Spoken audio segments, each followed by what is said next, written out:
हे अन्नपूर्णा माँ, हे अन्नपूर्णा माँ, बारंबार प्रणाम मैया, बारंबार प्रणाम। जो नहीं ध्यावे तुम्हें अंबिके, कहाँ उसे विश्राम। अन्नपूर्णा देवी नाम तिहारो, लेत होत सब काम। हे अन्नपूर्णा माँ। जय अन्नपूर्णा माँ। बहू आरती हो गई है, चल अब अपने अपने कामों में लगते हैं। ठीक है माँ। निर्मला अपनी माला जपने के काम में लग गई और रश्मि अपने परिवार के लिए खाना बनाने को रसोई में आ गई। बच्चे स्कूल से आने ही वाले होंगे, एक काम करती हूँ, थोड़ी सी जो लौकी बची है उसी से अपनी बेटियों के लिए लौकी के कोफ्ते बना देती हूँ, खुश हो जाएंगी।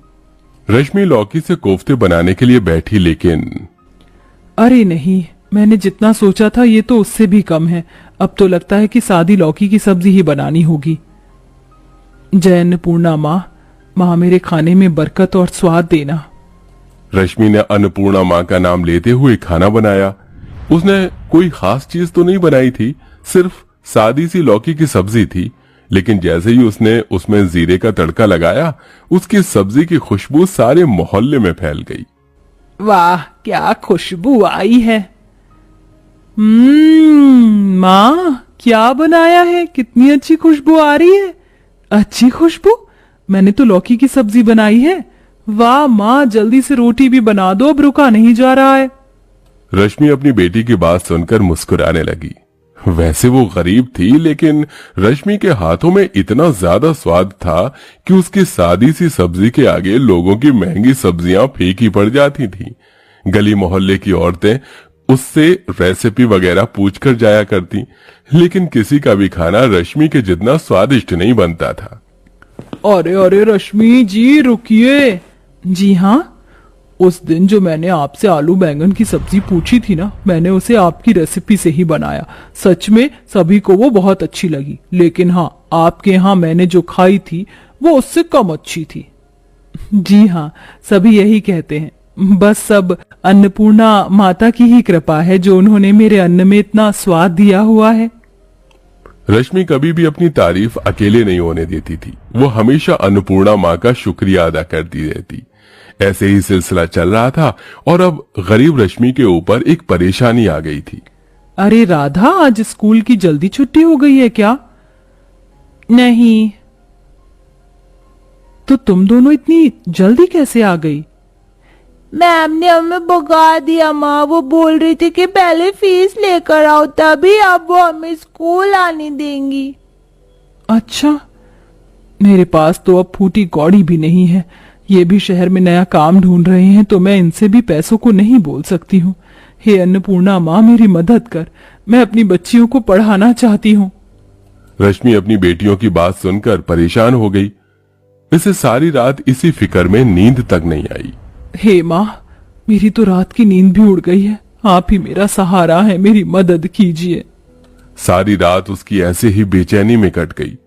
अगली सुबह को जब उसकी आंख खुली तो उसे अपनी रसोई में चूल्हे के पास पैसों की गड्डी दिखाई दी। अरे ये पैसे कहाँ से आए? लगता है कि स्वयं अन्नपूर्णा माता ने मेरी मदद की है। शुक्रिया माँ। रश्मि ने उन पैसों को उठा लिया। उसने इस जादू के बारे में किसी को नहीं बताया और उसने अपनी बेटियों की स्कूल की फीस भर दी। ऐसे ही सिलसिला जारी था। जब भी रश्मि को किसी चीज की जरूरत होती तो किसी न किसी तरह से उसका काम बन ही जाता था। और अब ऐसे ही चलते चलते एक दिन एक अनहोनी हुई। रश्मि खाना ही बना रही थी कि अचानक ही उसे बहुत जोर जोर से खांसी आने लगी। अरे क्या हुआ बहू, सूखा फंदा लग गया है क्या? ये ले पानी पी। निर्मला ने रश्मि को पानी पीने को दिया। पानी पीते ही रश्मि को उल्टी आने लगी और अचानक से उसे हार्ट अटैक आ गया। जो रश्मि कल तक अपने घर में सभी का ख्याल रख रही थी, अचानक ही उसकी आंखें बंद हो गईं। अपनी मां की मौत हो जाने पर पांचों बेटियां बहुत ज्यादा रोईं। बहू तू क्यों चली गई बहू? तुझसे ही तो हमारे घर में रौनक थी। माँ वापस आ जाओ ना माँ। रश्मि के अचानक मौत का सभी को बहुत ज्यादा गम था। रश्मि का पति भी अपनी पत्नी की खबर सुनकर शहर से लौट आया और रश्मि का अंतिम संस्कार कर दिया। कुछ दिनों तक तो पांचों बेटियों का बाप उनके साथ ही रहा, लेकिन फिर वो काम के सिलसिले में दोबारा शहर ही चला गया। शहर जाने के बाद बाप ने अपनी बेटियों की फिक्र छोड़ दी। वो उनके लिए वहां से 1 रुपया नहीं भेजता था। वहीं बेटियों का अपनी दादी के साथ बुरा हाल था। दीदी कल तो शांति काकी ने हमें खाना दे दिया था, लेकिन अब हम क्या खाएंगे? हमारे पास तो कुछ भी नहीं है। पता नहीं, हो सकता है रसोई में कोई सब्जी पड़ी हुई हो, लेकिन मुझे तो कुछ भी बनाना नहीं आता। शिखा और उसकी बहनें परेशान होने लगी, लेकिन अपनी जरूरत की खातिर शिखा रसोई में आ गई। उनकी रसोई एकदम साफ पड़ी हुई थी। कितना कुछ हो गया, लेकिन हमारी रसोई अभी भी चांदी की तरह ही चमक रही है। इसका ख्याल माँ रखती थी ना, इसीलिए। पांचों बहनें रसोई में आई। वो काफी भूखी थी, लेकिन उन्होंने आते ही अपनी रसोई को साफ किया। उसके बाद शिखा ने उसमें कुछ खाने को ढूंढा तो उन्हें थोड़े से आलू पड़े हुए दिखाई दिए। मुझे कुछ बनाना तो आता नहीं है, लेकिन मैं सोच रही हूँ कि इन आलूओं से आलू की कतली बना दूं। शिखा और उसकी बहनें आलू कतली बनाने को राजी हो गई। किरण और रीना ने मिलकर आलूओं को छीला और काटा, और शिखा जैसी उन्हें पकाने वाली थी तभी उसे अक्षु ने रोक दिया।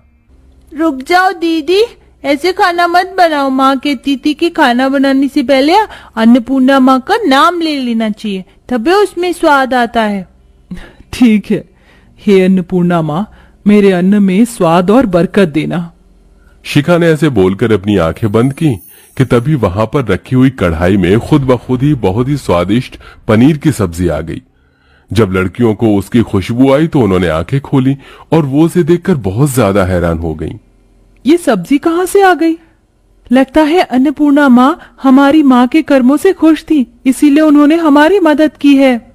5 अनाथ बहनें खुश हो गईं और अपनी दादी के साथ खुशी खुशी उन्होंने वो खाना खाया। ऐसे ही अब से रोजाना यही होता था। वो जाकर अन्नपूर्णा माँ का नाम लेती थी और आंखें बंद करती थी कि उनके बर्तन में अच्छा अच्छा खाना आ जाता था, जिसकी वजह से वो पांचों ही आलसी हो गई। अब वो अपनी रसोई को भी साफ नहीं रखती थी और उनके मन में हर चीज की चिंता भी निकल चुकी थी। वो बस अच्छा खाना खाती थी और सोती रहती थी। एक दिन, हे अन्नपूर्णा माँ, आज हमारा शाही पनीर खाने का मन है। आज भी शिखा ने आंखें बंद करके ध्यान लगाया, लेकिन ये क्या, आज उनका बर्तन खाली रह गया। ये देखकर पांचों बहनें परेशान हो गईं और छोटी बहन रोने भी लगी। माँ ने तो हमारी मदद की ही नहीं, लगता है कि अब उन्होंने भी हमारा साथ छोड़ दिया है। नहीं, ऐसा नहीं है, माँ हमारी मदद जरूर करेंगी। एक बार और कोशिश करते हैं। पांचों बहनों ने फिर ध्यान लगाया, लेकिन अब भी कुछ नहीं हुआ। अब ये देखकर बड़ी बहनों को भी रोना आ गया। कोई हमारा साथ नहीं देता है। लगता है कि अब माँ अन्नपूर्णा भी हमसे नाराज है। पांचों बहनें रोने लगीं। तभी उनके सामने अन्नपूर्णा माँ की स्मृति बनी। वो उनकी दीवार के अंदर चमकदार अवतार में दिखाई दी और अनाथ बहनों से बोली, रो मत लड़कियों, भगवान कभी अपने भक्तों से नाराज नहीं होते हैं। वो तो भक्त ही भटक जाते हैं जो भगवान को खो देते हैं। मैंने तुम्हारी मदद की थी क्योंकि मैं तुम्हारी माँ के कर्मों से खुश थी। वो बेहद मेहनती औरत थी, लेकिन जब तुम्हें सब कुछ थाली में मिलने लगा तो तुम पांचों आलसी हो गई। जरा अपने आसपास देखो, जो रसोई कभी चांदी की तरह चमकती थी, तुमने उसे कूड़ेदान की तरह गंदा किया हुआ है, क्योंकि तुम्हें किसी चीज की परवाह नहीं है। भगवान अपने भक्तों को तभी देते हैं जब वो मेहनत करते हैं। तुमने अपने मन से मेहनत का भाव निकाल दिया तो तुम्हें मिलना बंद हो गया। अगर तुम खुद ही मेहनत करोगी तो मेरी असीम कृपा तुम्हारे ऊपर बरसेगी। ऐसे बोलकर अन्नपूर्णा माँ गायब हो गई। अब पांचों बहनों को अपनी गलती का एहसास हुआ और उन्होंने अपने मन में सच्ची श्रद्धा के साथ अन्नपूर्णा माँ से माफी मांगी। उसके बाद शिखा ने दूसरे के घरों में काम करना शुरू कर दिया। किरण और रीना भी मेहंदी और सिलाई का काम करने लगी थी और दोनों छोटी बहनें अपनी दादी के साथ माला बनाती थीं। अब उनकी मेहनत की वजह से उनके घर में चूल्हा जलता था, जिसमें अन्नपूर्णा माँ के आशीर्वाद से बहुत स्वाद होता था और अब सभी मेहनत करके